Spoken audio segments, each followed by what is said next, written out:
Are you ready? You'll need a pencil and paper for this lesson.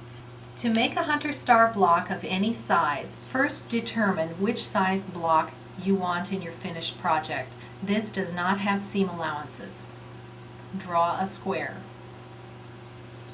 Divide the square diagonally with a straight line from one corner to the opposite corner.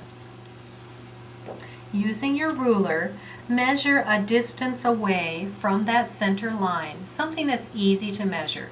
An inch and a quarter. It will depend on the size of your block. You want to have it proportional. If you have a large block, you'll want to make that center strip maybe 2 inches wide. If the block is smaller, it might be maybe an inch wide. To draw the diamond shapes at either end of the strip, remember the width of that strip.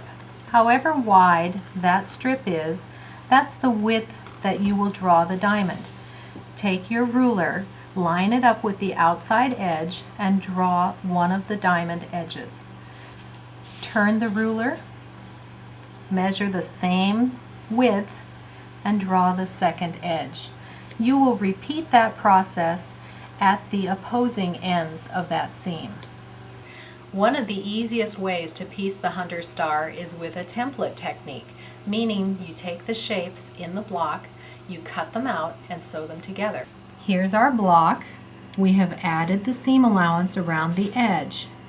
Then we just add seam allowance around each individual shape, the diamond, the triangle, and the center trapezoid.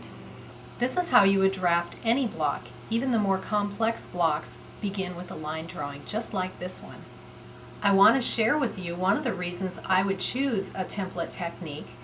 Templates are very effective for using large-scale prints, especially when you don't want to fracture the design with extra seams. Look how wonderful these fish look.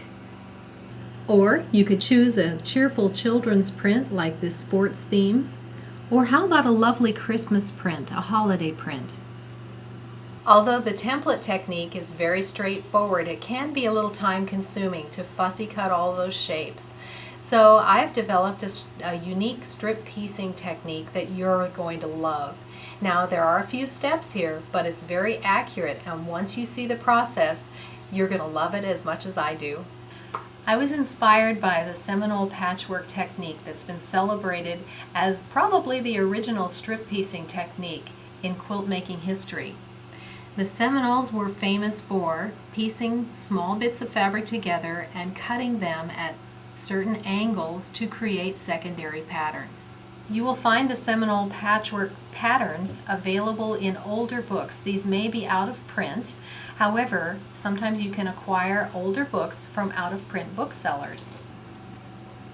The Seminole Patchwork was created by sewing strips of various colors together, cross-cutting at an angle, and piecing together to create secondary patterns.